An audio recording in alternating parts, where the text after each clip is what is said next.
Ruby is also transparent. What do I mean by that? I mean that Ruby code, to me, is very, very easy to read. I can see what's going on. And that makes a very big difference, because although we talk about writing programs, the reality is most programmers spend most of their time reading programs. Which is really kind of strange, because we are never taught how to read programs. We're always taught how to write them, but that's not what we do. Most of the time, we're looking at code, either our own code or other people's code. And in Ruby, that code is transparent, so it's easier to see what's going on. And so that makes me very happy. Ruby also thinks the way that I think. Because in most languages, I'll say, okay, I need to iterate over this and extract the names from each entry in this list. And then I have to sit there and code up a loop of some kind of for loop, and then go and fetch the next object, and then go and call some accessor method, and then do whatever I have to do. In Ruby, I say .map, .collect. It makes it easier because its abstraction is similar to the way I think.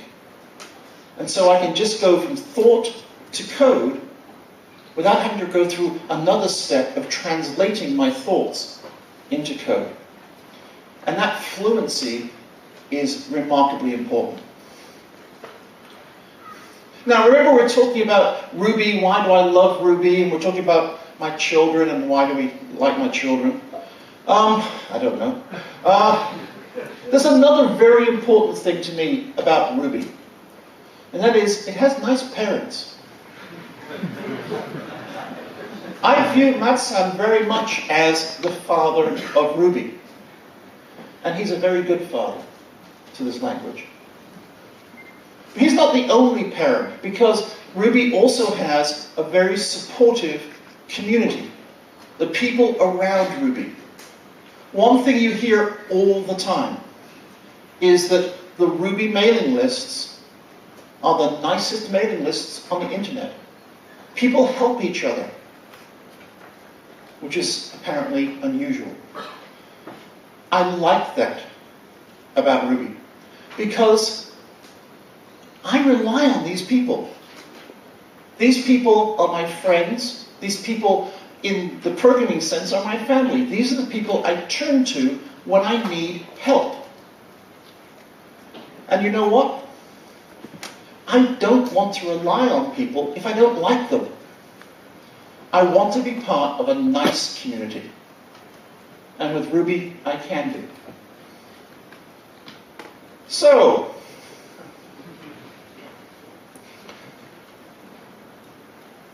I love my children, and I love Ruby. And it would be nice if that was the end of the story. Right? Everything's wonderful, we're all happy, and we're skipping through life, and it's great, you know. But that's not the end of the story. Because if you have children, you'll know that they grow up. They change all the time. And so is Ruby. Just like children. Ruby is going through some changes right now. And they're quite dramatic, big changes. My oldest son, as I said, is 13 years old. I was a little bit worried that teenager may not work in Japan, but I guess it does from the life. He's 13, and he is changing. He's becoming a fine young man, but he's not the person he was 2 years ago. He's very different. Girls are no longer mean and ugly things, for example. So he's going through a whole lot of changes right now. Interestingly, Ruby is also a teenager. Ruby is 1 year older than my son. It's 14 years old. But it's going through the same kind of change that my son is going through. Ruby is changing from being a child, a protected small thing, into an individual that's going to go into the big world. So just like a teenager is someone who goes from being a protected child into being an adult that goes out on their own, Ruby is now doing the same thing. How is it changing? Well, the least of the changes, the smallest of the changes, is that Ruby is changing technically. We have a great new VM in Yarv. We have changes to the language, keyword parameters, all this kind of thing. Those are all fine, but they're small compared to the real changes that Ruby is going through. Ruby is changing socially in exactly the same way that teenage boys, I guess girls, change socially. For example, Ruby is now dating.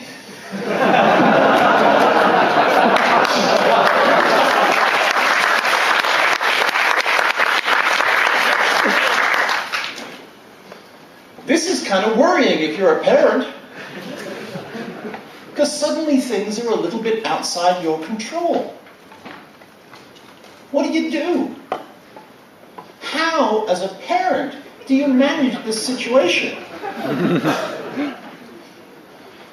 Well, I think there's only one real answer to this. You cannot be with your child all the time. You don't want to be with your child all the time. It's not good for them.